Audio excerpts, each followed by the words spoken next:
അനക്ക പറഞ്ഞില്ലെങ്കിലും ഞാൻ പോകാൻ തീരുമാനിച്ചത് തന്നെയായിരുന്നു.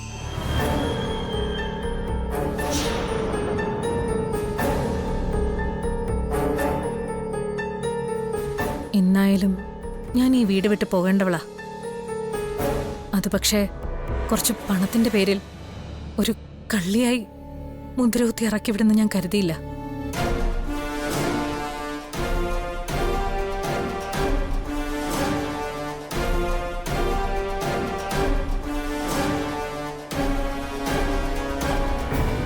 മക്കളെപ്പോലെ ഞാൻ സ്നേഹിച്ചവരും അച്ഛന്റെ സ്ഥാനത്ത് ഞാൻ ബഹുമാനിച്ച വലിയ മനുഷ്യനും അനിയത്തിമാരെ പോലെ ഞാൻ വാത്സല്യം കൊടുത്തവരും ഈശ്വരനെ തുല്യം കണ്ട് സ്നേഹിച്ച ഭർത്താവും ഒക്കെ നോക്കി നിൽക്കെ ഞാൻ ഇവിടുന്ന് ഇറങ്ങാ.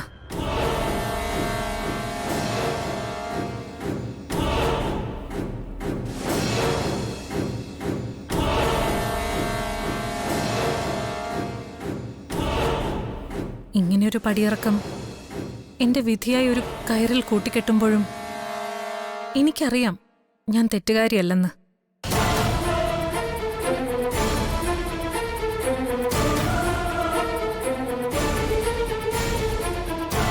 എനിക്ക് എന്റേതായ ന്യായങ്ങളും അവകാശവാദങ്ങളും ഉണ്ട്. പക്ഷേ അതൊന്നും ഞാനിവിടെ നിരത്തുന്നില്ല.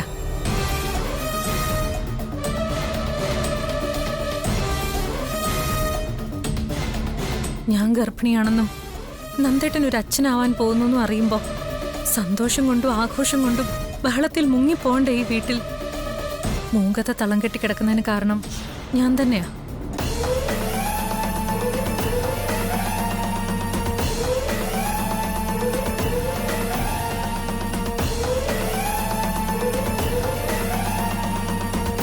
ഇവിടെ നിന്നിറങ്ങുമ്പോൾ ഒരു വിഷമം മാത്രമേ ഉള്ളൂ. എനിക്ക് നന്ദേട്ടൻ ഒരു കുഞ്ഞു വേണമെന്നുള്ള ആഗ്രഹം നിറവേറുമ്പോൾ അച്ഛൻ്റെ സന്തോഷം കാണാൻ എനിക്ക് കഴിഞ്ഞില്ലല്ലോ എന്നുള്ള വിഷമം.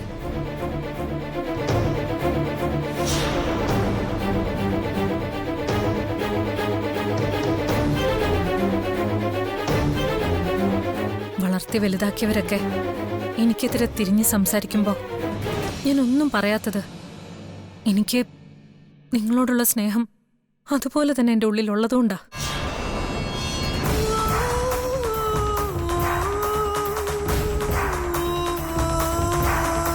എന്നാലും നീ പറഞ്ഞു കളഞ്ഞല്ലോ സ്നേഹമോളെ, നിങ്ങളെക്കാളൊക്കെ ഞാൻ സ്നേഹിച്ചത് പണത്തിനെയാണെന്ന്.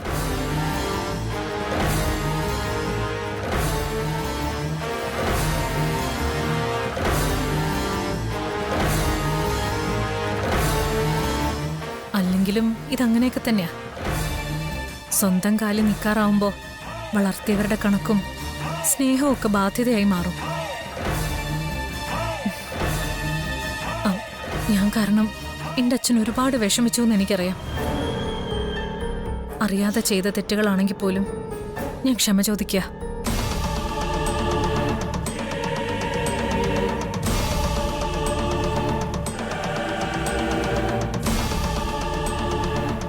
തിരിച്ചു വരാനല്ലാതെ ഞാൻ ഈ വീട്ടിൽ നിന്ന് പുറത്തു പോകുന്നത് ഇതാദ്യം. ഞങ്ങള് 3 മരുമക്കളും അച്ഛൻ ഒരേപോലെ അല്ലെന്ന് എനിക്ക് മനസ്സിലായി.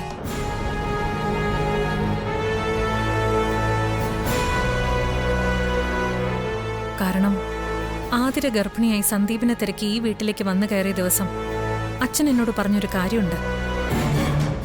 എന്ത് പ്രശ്നം വന്നാലും ആതിരയുടെ വയറ്റിൽ വളരുന്നത് നെല്ലിശ്ശേരി സേതുമാധവന്റെ ഇളയ മകൻ സന്ദീപിന്റെ ചോരയാണെന്ന്.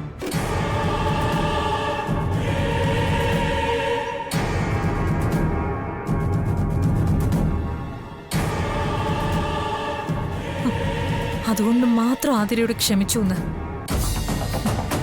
ഇപ്പോ ഞാൻ ഈ വീട് വിട്ടിറങ്ങുന്നത് അതേ നെല്ലിശ്ശേരി സേതുമാധവന്റെ മൂത്ത മകന്റെ കുഞ്ഞിനെയും വയറ്റിലിട്ടോണ്ടാ.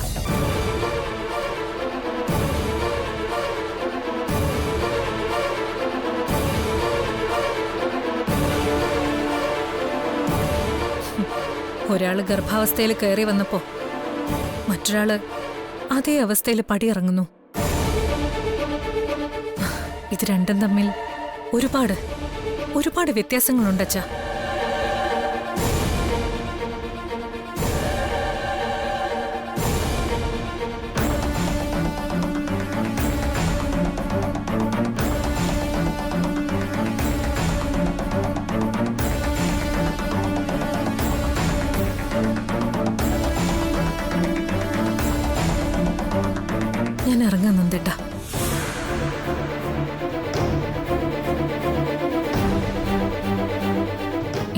വീട്ടിലേക്ക് നന്ദേട്ടൻ കൈപിടിച്ച് കയറ്റിക്കൊണ്ടു വന്നതാ.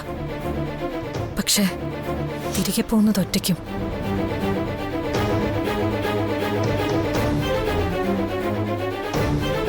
എന്റെ വയറ്റില് നന്ദേട്ടന്റെ കുഞ്ഞുണ്ട്. വാടകയ്ക്ക് വീടെടുത്തായാലും ഞങ്ങള് ഈ നാട്ടിലുണ്ടാവും.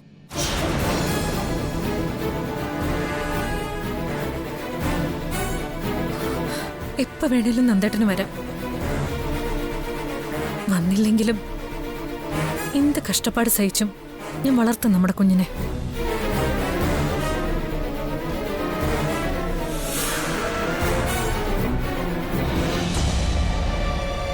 ആഡംബരം കുറച്ച് കുറഞ്ഞാലും എന്നെക്കൊണ്ടാവും വിധം ഞാൻ വളർത്തിക്കോളാം.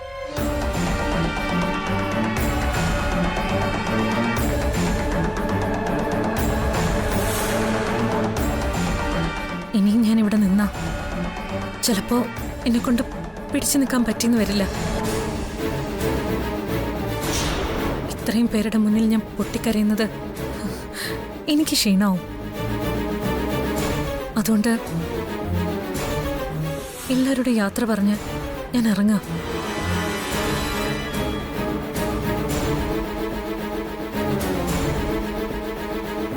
ആർക്കും ഏതു നേരത്തും അവന്തിയെ വന്ന് കാണാം. ഒരിറ്റ സ്നേഹം കുറയാതെ എല്ലാവരോടുള്ള സ്നേഹം എന്റെ മനസ്സിൽ കാണും.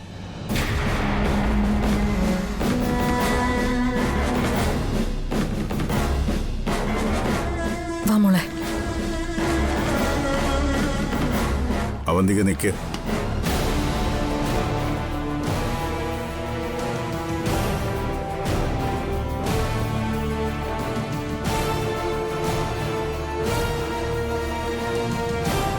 നീ തെറ്റ് ചെയ്തു എന്നുള്ളത് എല്ലാവർക്കും മനസ്സിലായ കാര്യം.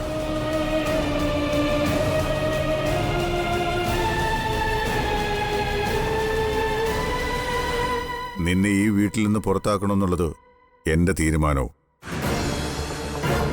അവന്തിക പോകുമ്പോൾ പുറത്താവുന്നത് എന്റെ മകന്റെ ഭാര്യ മാത്രമല്ല, നിന്റെ ഉള്ളിലുള്ള എന്റെ മകന്റെ കുഞ്ഞുകൂടിയാ.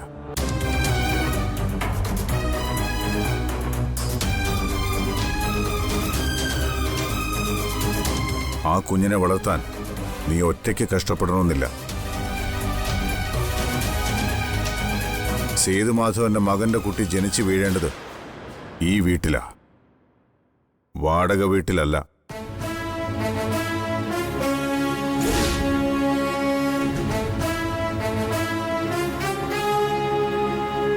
നീ നേരത്തെ പറഞ്ഞില്ലേ 3 മരുമക്കളുടെ അടുത്തും ഞാൻ ഒരുപോലെയല്ലെന്ന്. ഗർഭിണിയായതുകൊണ്ട് ഞാൻ മാപ്പ് കൊടുത്തുന്നു.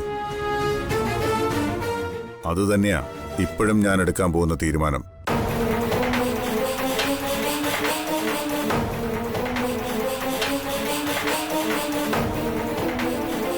ഈ കുടുംബത്തിലേക്ക് ഒരു കുഞ്ഞിനെ തരാൻ പോകുന്നവളാ നീ. അതുകൊണ്ട് തന്നെ പണത്തിന്റെ കണക്ക് ഞാൻ മറക്കുക. അതിനോടൊപ്പം നീ ഇതുവരെ ചെയ്ത തെറ്റുകളെല്ലാം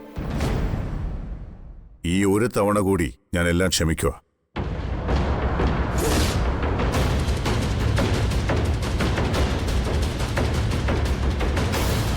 ഞാൻ ക്ഷമിച്ചുവെന്ന് പറഞ്ഞാൽ എന്റെ മകൻ നന്ദൻ മുതൽ സ്നേഹ വരെയുള്ള എന്റെ മക്കളും ക്ഷമിച്ചെന്നാ. അങ്ങനെ ക്ഷമിച്ചതുകൊണ്ട് തന്നെ ഞാൻ ഒരു കാര്യം കൂടി പറയാം. ഓഫീസിലെ ഒരു കാര്യത്തിലും നീ ഇനി ഇടപെടരുത്.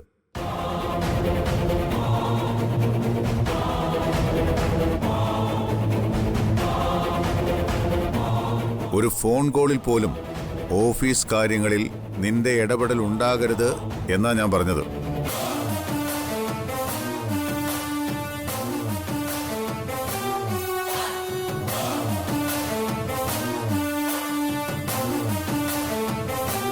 അർച്ചനെ, അനൂപിനെ വിളിച്ചു പറഞ്ഞേക്കണം, ഈ വീട്ടിലുള്ളവർ കാരണമുണ്ടായ വിഷമത്തിനൊക്കെ ഞാൻ അനൂപിനോട് ക്ഷമ ചോദിച്ചുവെന്ന്.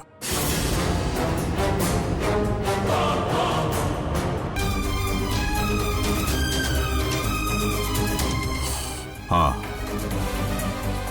അവന്തികയും അനഘയും അകത്തേക്ക് പോകാൻ നോക്കും.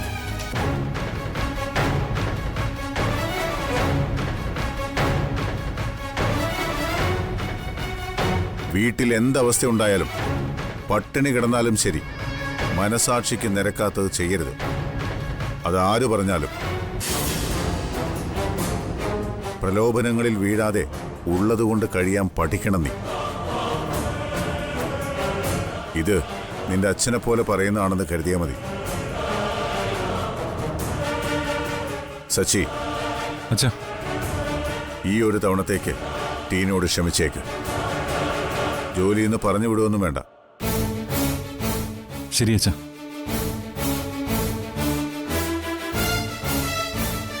ഇന്ന് ഈ വീട്ടിലൊരു സന്തോഷം നിറഞ്ഞ വാർത്ത കേട്ടതുകൊണ്ട് ഒരു കണ്ണുനീരും ഈ വീട്ടിനടയിൽ വേണ്ടെന്ന് കരുതിയാ ക്ഷമിച്ചത്. ആ, അത് നിനക്ക് എപ്പോഴും ഓർമ്മ വേണം. സർ, അച്ഛാ, അച്ഛനെല്ലാം ക്ഷമിച്ചതില് എനിക്ക് സന്തോഷമുണ്ട്. അത് എന്നെക്കുറിച്ച് ഓർത്തല്ലെന്നും എൻ്റെ കുഞ്ഞിനെ ഓർത്താണെന്നും എനിക്കറിയാം. പക്ഷേ അച്ഛൻ ക്ഷമിച്ചു എന്ന് പറഞ്ഞെങ്കിലും അതിനർത്ഥം ഞാനിപ്പോഴും കുറ്റക്കാരിയാണെന്നല്ലേ? അങ്ങനെ ഇവരുടെയൊക്കെ മുന്നിൽ തെറ്റുകാരിയായി ജീവിക്കാൻ ഞാൻ ആഗ്രഹിക്കുന്നില്ല.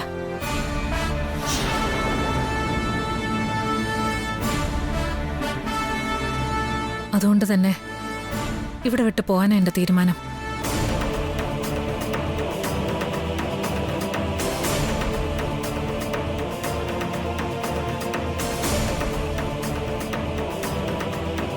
എനിക്ക് ആരുടെ ഔദാര്യത്തിൽ ഇവിടെ ജീവിക്കണമെന്നില്ല. അനക്കേ, നീ വാ. അവന്തികെ,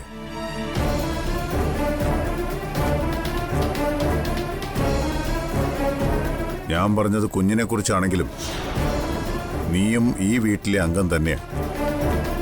കുടുംബത്തിൽ ഇതുപോലുള്ള പ്രശ്നം നടക്കുമ്പോൾ ആരെങ്കിലുമൊക്കെ സമാധാനപ്പെട്ടാലല്ലേ അത് തീരൂ.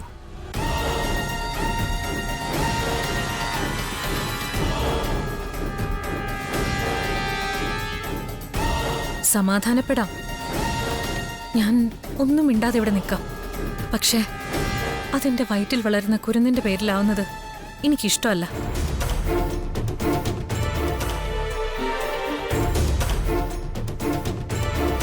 എന്നെ ഒരു തെറ്റുകാരിയെ പോലെ ഈ വീട്ടിലെ ഒരു കണ്ണും എന്നെ നോക്കാൻ പാടില്ല. ആ ഉറപ്പ് അച്ഛൻ എനിക്ക് തരാൻ പറ്റുമോ? പറ്റും.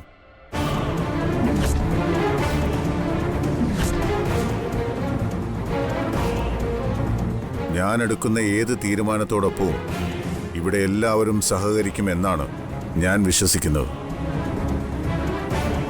അതുകൊണ്ട് തന്നെ അങ്ങനൊരു ഉറപ്പ് ഞാൻ നിനക്ക് തരും.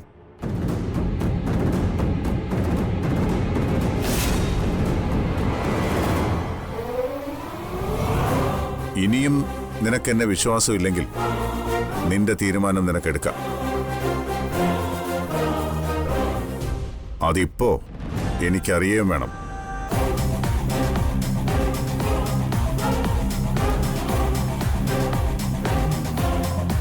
ഈ തവണ, ഈ ഒരു തവണ കൂടി അച്ഛൻ പറയുന്നത് ഞാൻ കേൾക്കാം.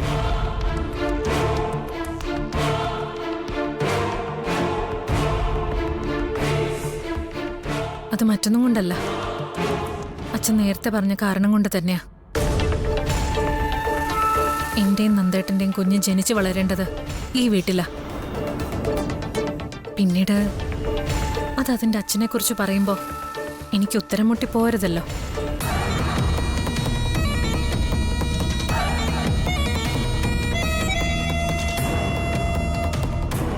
അച്ഛന്റെ സ്നേഹമില്ലാതെ എന്റെ കുഞ്ഞ് വളരരുത്. അതുകൊണ്ട് മാത്രം ഞാൻ ഇവിടെ നിൽക്കാം. മോളെ അർച്ചനെ, നീ ഈ പെട്ടിയെടുത്ത് അവന്തിയെ മുറിയിൽ കൊണ്ടുവന്നാക്ക്.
എല്ലാം തീർന്നെന്ന് തുടങ്ങിയെന്ന് കരുതണ്ട.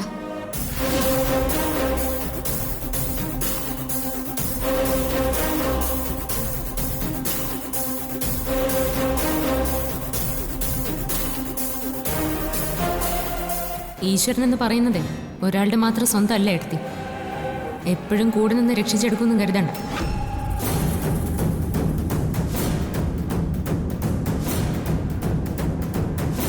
ഈശ്വരൻ എന്ന് പറയുന്ന ആള് എന്റെ കൂടെ തന്നെയാ.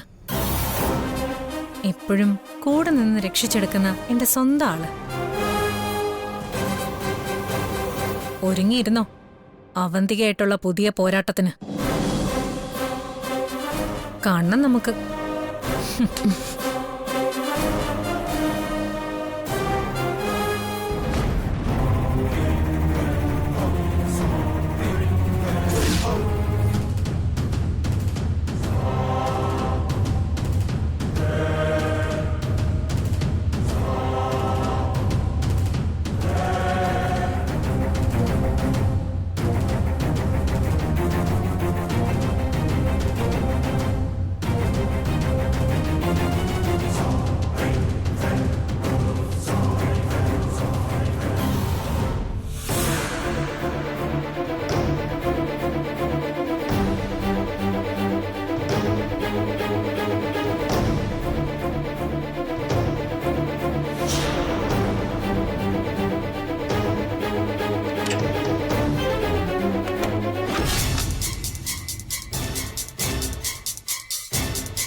എന്നെന്താ ഇങ്ങനെ നോക്കുന്നേ?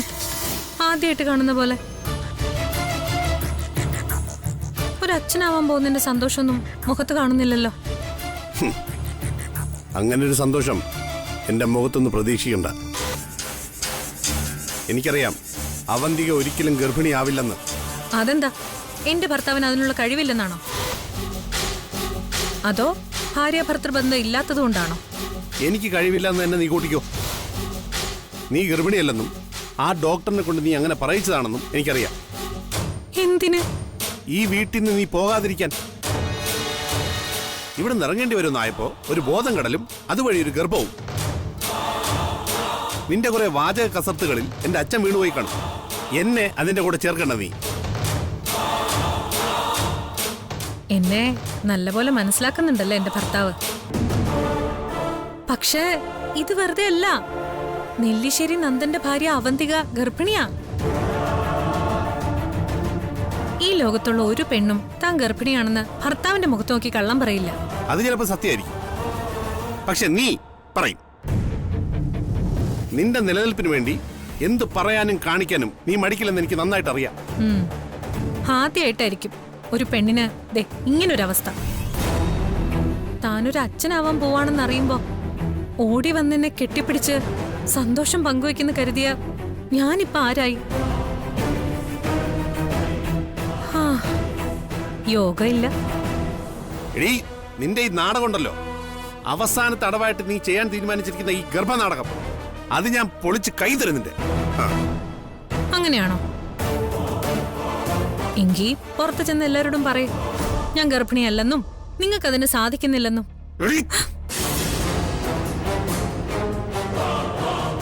എനിക്കറിയാം എന്നെ പഴയ പോലെ തല്ലാൻ പറ്റില്ലെന്ന്. കാരണം ഞാൻ ഗർഭിണിയാണെന്ന് നിങ്ങൾക്ക് ഉറപ്പുണ്ട്. അതുകൊണ്ടല്ല നിന്നെ തല്ലാത്തത്. തല്ലിയിട്ട് കാര്യമില്ലെന്ന് മനസ്സിലായതുകൊണ്ടാ. നീ കള്ളം പറഞ്ഞ് ഇവിടെ എത്ര നാൾ പിടിച്ചു വെക്കുമെന്ന് എനിക്കറിയണം. അതെ, ഞാൻ ഗർഭിണിയാണെന്ന് ഈ വീട്ടിലെ സകലരും വിശ്വസിച്ചിട്ടും അതിന് ഉത്തരവാദിയായ എന്റെ ഭർത്താവ് മാത്രം വിശ്വസിക്കുന്നില്ല. നിന്റെ ഉദ്ദേശമൊക്കെ എനിക്കറിയാം. എന്തറിയാന്ന്? ഒന്നും അറിയില്ല. അത് നിങ്ങൾക്കെന്നല്ല, ഈ വീട്ടിലെ ആർക്കും അത്ര പെട്ടെന്നൊന്നും മനസ്സിലാവുന്നതല്ല അവന്തികയുടെ ഉദ്ദേശങ്ങളൊന്നും. ഇപ്പൊ നിലവിൽ ഒരു ഉദ്ദേശമേ ഉള്ളൂ. നല്ലൊരു ഗർഭകാലം ആസ്വദിക്കുക. വേദനകൾ സഹിച്ചൊരു കുഞ്ഞിനെ പ്രസവിക്കുന്നതിലൂടെ സേതുമാധവൻ എന്ന വലിയ മനുഷ്യന്റെ ആഗ്രഹം സഫലീകരിച്ചു കൊടുക്കുക. മറ്റൊരു ഉദ്ദേശവും എനിക്കിപ്പോ ഇല്ല. അല്ല, നിങ്ങൾക്ക് ഇപ്പോഴും സംശയം മാറിയില്ലേ? എന്നാലേ ശ്രദ്ധിച്ചൊന്നുകൂടെ കേട്ടോ. അവന്തിക ഗർഭിണിയാണ്.